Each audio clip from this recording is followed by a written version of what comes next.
Hi viewers, welcome to grandma child kitchen. அனைவருக்கும் எனது அன்பான வணக்கங்கள். இன்றைக்கு ஸ்ரீலங்காக்கே ஸ்பெஷலான ஈஸியாக செய்யக்கூடிய தேங்காய் பால் இறால் சொதி என்னோட ஸ்டைலில் எப்படி செய்யறேன்னு பார்க்கலாம் வாங்க. Subscribe Grandma Child Kitchen. சொதியை ரெடி பண்ணுறதுக்காக பேன் ஒன்றில் 2 டேபிள் ஸ்பூன் அளவுக்கு கோகோனட் ஆயில் சேர்த்து ஹீட் ஆனதும் 1/2 டீஸ்பூன் கடுகை சேர்த்துக்கொள்கிறேன். கடுகு வெடித்ததும் ஸ்லைஸ் பண்ணி எடுத்த 2 மீடியம் சைஸ் வெங்காயத்தை சேர்த்து வதக்கி கொள்ளலாம்.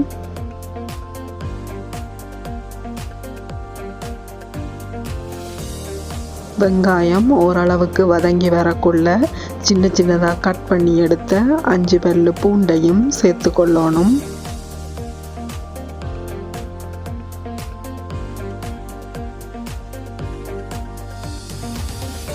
இதோட ஸ்லைஸ் பண்ணி எடுத்த ஒரு பெரிய தக்காளியையும் நடுவால கீறி எடுத்த 4 பச்சை மிளகாயையும் சேர்த்து கொள்ளுவோம். ஸ்பைசியாக இருக்கிறதுக்காக 4 பச்சை மிளகாயை நான் சேர்த்துருக்கிறேன். நீங்கள் உங்களோட உரைப்புக்கு ஏற்ற மாதிரி பச்சை மிளகாயை சேர்த்து கொள்ளுங்க. அடுத்ததாக இதோட 1 டீஸ்பூன் வெந்தயம், 1/2 டீஸ்பூன் சின்ன சீரகம், 1/2 டீஸ்பூன் உப்பையும் சேர்த்து எல்லாத்தையும் லைட்டாக வதக்கி கொள்ளலாம். வெந்தயத்தையும் சின்ன சீரகத்தையும் கூடுதலாக வதக்கினா கசப்பு தன்மையாயிரும். ஸோ ஓரளவுக்கு வதக்கினா போதுமானது. எல்லாத்தையும் சேர்த்து வதக்கின பிறகு தேவையான அளவு கருவேப்பிள்ளையையும் ஸ்ரீலங்கன் கறிக்கு ஸ்பெஷலான 2 ரம்ப இலைகளையும் சேர்த்துக்கொள்கிறேன்.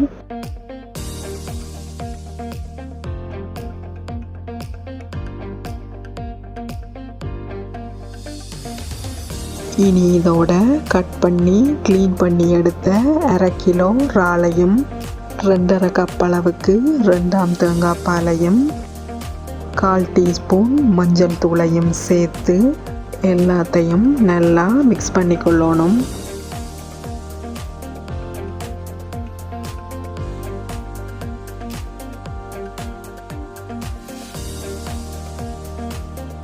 தேங்காய் பால் கொதிக்க துவங்கினதும் திரையை விடாமல் கையை எடுக்காமல் கலந்து விட்டு கொண்டே இருக்கணும். இறால் நல்லா வேகி எல்லாம் சேர்ந்து கொதித்த பிறகு இதோட 1 கப் அளவுக்கு நல்ல திக்கான 1ஆம் தேங்காய் பாலை சேர்த்து கொள்ளுவோம். 1ஆம் தேங்காய் பால் சேர்த்த பிறகு கன நேரம் கொதிக்க விட்டால் தேங்காய் பாலோட வாசனையும் டேஸ்ட்டும் இல்லாமல் போயிடும். ஸோ 1 மினிட் மட்டும் கொதிக்க விட்டால் போதும். எல்லாத்தையும் நல்லா கலந்து விட்ட பிறகு குக்கரை ஆஃப் பண்ணிட்டு ஒரு பாதி தேசிக்காயை பிழிஞ்சு விட்டு கொள்ளணும்.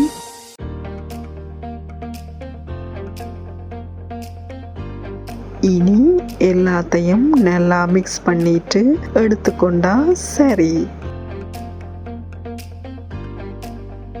வாவ், சூப்பர் டேஸ்டியான க்ரீமியான ஈஸியாக செய்யக்கூடிய Sri Lankan special coconut milk brown சொதி ரெடி ஆயிட்டுது.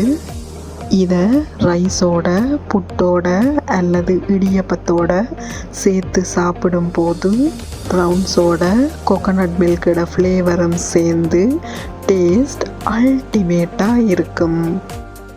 இதை நீங்களும் ட்ரை பண்ணி பார்த்துட்டு உங்களோட கமெண்ட்ஸை எனக்கு போட்டு விடுங்க வியூவர்ஸ். நன்றி, வணக்கம்.